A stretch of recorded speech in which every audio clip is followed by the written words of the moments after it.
എന്നെന്നും കരുതുന്നു നീശോ, എന്നെന്നും കാക്കുന്നു നീശോ, എന്നെന്നും കരുതുന്നു നീശോ, എന്നെന്നും കാക്കുന്നു നീശോ.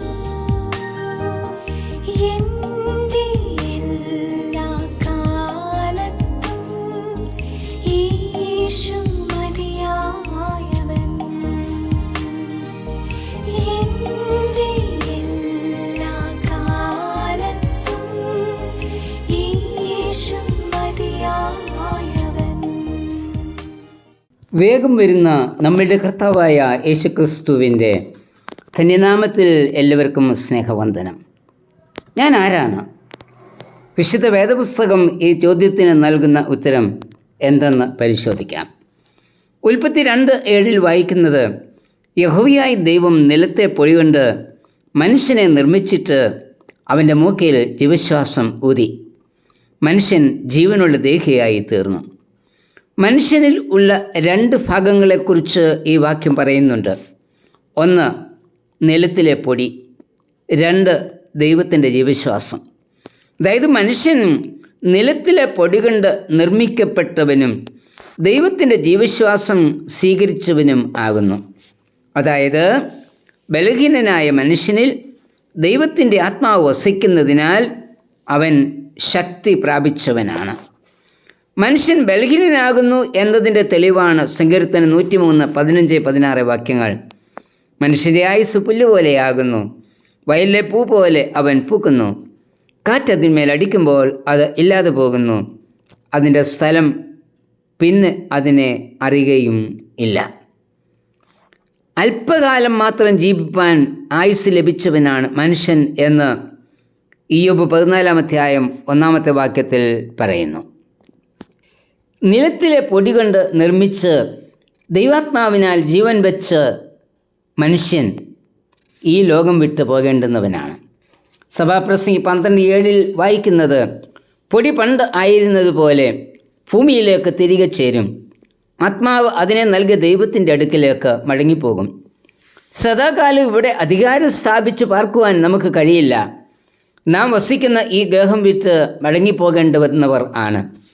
അങ്ങനെയെങ്കിൽ ഞാൻ ആരാണ്? നിലത്തിലെ പൊടി കൊണ്ട് നിർമ്മിക്കപ്പെട്ട ബലഹീന മനുഷ്യൻ, ദൈവത്തിൻ്റെ ജീവൻ നൽകപ്പെട്ടതിനാൽ ജീവനുള്ളവൻ. ഒരിക്കൽ എൻ്റെ ബലഹീന ശരീരത്തെ ഭൂമിക്ക് തിരികെ കൊടുക്കേണ്ടവൻ, ദൈവം നൽകിയ ജീവനെ ദൈവത്തിന് തിരികെ ഏൽപ്പിക്കേണ്ടുന്നവൻ. ഇതെല്ലാം അറിയാമായിരുന്നിട്ടും അധികാരത്തിനു വേണ്ടിയും ധനം സമ്പാദിക്കുന്നതിനു വേണ്ടിയും എന്ത് നീചപ്രവൃത്തികളാണ് നമ്മൾ ചെയ്തുകൊണ്ടിരിക്കുന്നത്?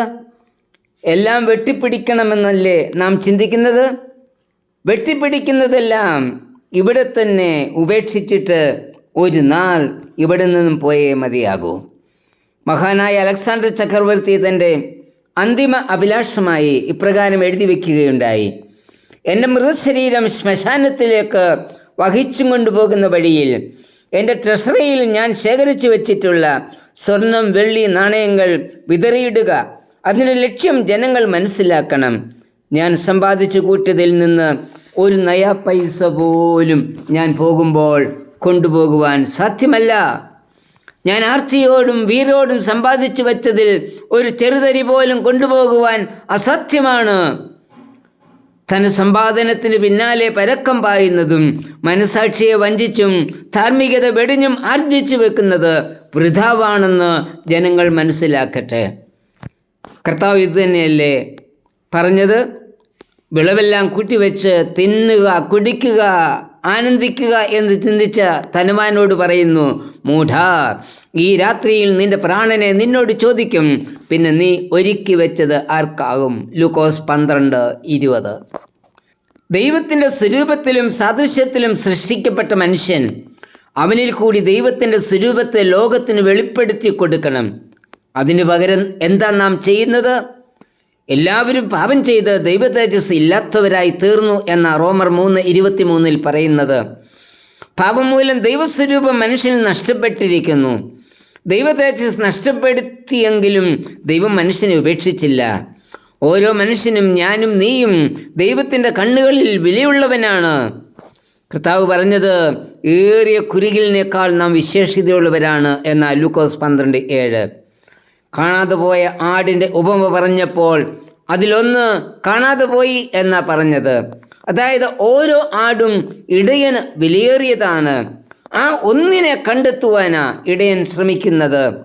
അതായത് നമ്മിൽ ഒരാൾ പോലും നഷ്ടപ്പെട്ടു പോകുന്നത് കർത്താവിന് ഇഷ്ടമല്ല.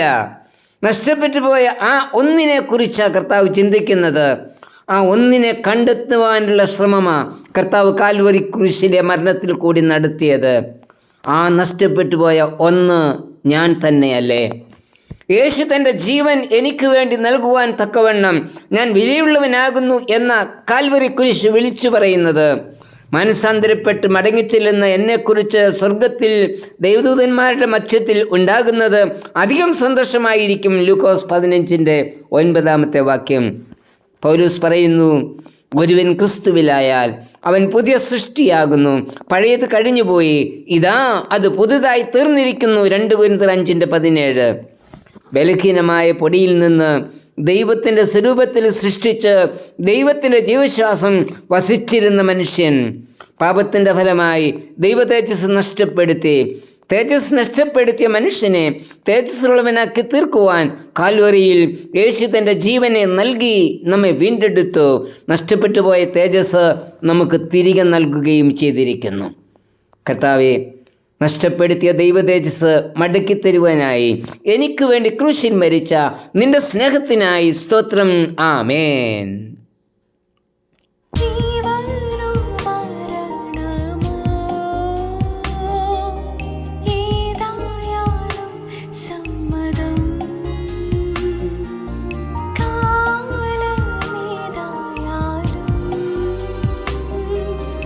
യേശു അനന്യൻ തന്നെ. എൻ്റെ എല്ലാ കാലത്തും യേശു മതിയായവൻ. എൻ്റെ എല്ലാ കാലത്തും യേശു മതിയായവൻ. എന്നെന്നും കരുതുന്നോനീശു, എന്നെന്നും കാക്കുന്നോനീശു, എന്നെന്നും കരുതുന്നോനീശു, എന്നെന്നും കാക്കുന്നോനീശു. എൻ്റെ എല്ലാ കാലത്തും യേശു